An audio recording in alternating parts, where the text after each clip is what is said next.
And that essentially takes us already to the end of today's lecture. Now, I don't want to expand beyond that because, as I said, although there is much more to speak about the Atma, it does end up crossing too much into other lectures that we will do, for example, on karma. To give you an example of this, karma is that which binds the soul to this material existence. So it is absolutely related to the soul.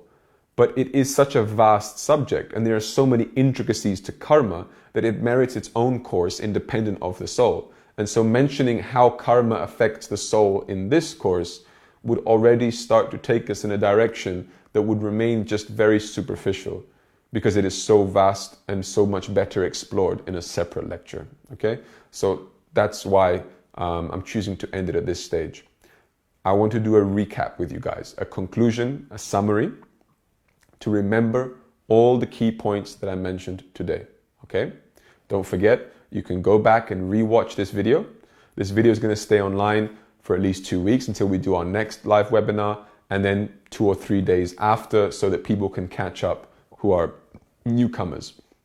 So again, anybody who's joined us late today, at the beginning of the video, I said that the last video on Hinduism that we did 2 weeks ago, we'll take it down after about 3 more days, so that if any of you have come here for the first time today to watch today's episode, you can go back and watch the first one. That will be really, really important, okay? Because all the future episodes are essentially an expansion of that very first class that we did together, okay? So please make sure you go and watch that. So to today's conclusion and summary. First, the first and most important question, what is the Atma? It is us, our true self, our eternal self.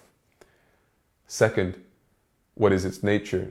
Well, it is a portion of Bhagavan himself, of Krishna, of the Lord himself. He says so in the Bhagavad Gita, chapter 15, verse 7. Okay? That we are a amsha of him. Third, our nature, the soul's inherent nature, its qualities are identical to God's. The only difference between the soul and God is in its quantity, so to speak, in its potency. One is atomic in nature, whereas the other one is all. It's the immensity, all of reality, so to speak. So in that sense, I said that the shared qualities between us and God are the following. That we have consciousness and knowledge, jnanam and chit. Second, that we are real, sat, satyam. Third, ananda, that our experience is bliss. Our nature is bliss, as is God's. Fourth, amaltva or amala, which means we are incorruptibly pure.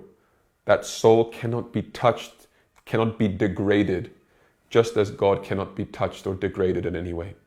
And lastly, ananta, that soul is eternal and was never born, never will go and die. Same as God, okay? That is what we mean when we say we are the same as God in quality, not in quantity. Now you have 5 very clear principles to help explain that point, okay? Next is that the Atma is covered by avidya, which means ignorance, when it entangles itself with material nature. Krishna says that clearly, that the soul enters into this world to use this platform for its purposes. But the issue is that it gains the condition of ignorance and therefore entangles itself with this world. And karma, the idea of cause and effect, starts to trap and bind it to this reality. I did explain the mind to you as a side topic, but I also justified it by essentially saying that the mind, through the ahamkar, is what essentially traps you here, because the ahamkar does not operate in a way that sabotages itself. And so God, as the principle above the soul, is the one who comes to save that soul, or to save us by allowing us to transcend our mind with spiritual experience, okay? The Atma's journey in this world, our soul's journey in this world, is to rediscover or to discover its identity in relation to God, to discover its constitutional position. And we've understood already through the 9 different relationships that I explained to you as proposed by Pilelokacharya, the exact way in which the soul relates to God. Now remember, I said that they were analogies, not to be taken literally, but they start to paint the picture. The idea that God is Father, we are Son, God is husband, we are wife. That means we come from Him. It also means that we are eternally bound to one another with a commitment, that He is the sustainer, we are the sustained. So those kind of things, rewatch that, become clear about the nature of our relationship towards one another, and we've already have moved very far and nicely towards discovering our true identity, because at least we will have removed the mental mistaken concepts, which I also listed for you today, so that mentally we don't have obstructions to that surrendering process, that realization process, and that the only thing then missing is the spiritual sadhana and the endeavor from our side to actually pursue it. Okay? No longer are we missing a concept or an understanding of this. Okay? So that's an important point to consider. Now, to perform this journey, we do go through several embodiments, through several different species. I didn't really spend much time talking about that today, but in the Shastras and the scriptures, it says that a soul goes through 8.4 million different species of births, types of births, as it goes on this journey to discover its original state, so to speak. So, I mean, this is essentially a really, really vast journey. And we may sit here and go, but wow, that's a really long amount of time, until we remember that time is only a factor in the material world. The spiritual world does not contain time, and that is referenced by the idea that both God and the souls are eternal, meaning beginningless and endless. If something is beginningless and endless, then clearly that something does not exist in a continuum that has time. Time is a non-factor for that relationship between soul and God. Both are eternal beings. Therefore, what is time?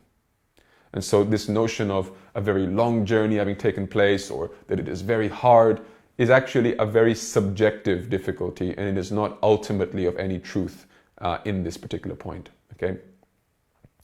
Now, what I did finally say to you guys as the last point of today's lecture is that self-realization, or realization of this soul, whilst it is wonderful because it grants us escape from the material defects of life, such as suffering, fear, it doesn't, however, grant us the ultimate expression of life, which is prem, supreme love between us and Bhagavan, as stated by Krishna in verse 54 of chapter 18.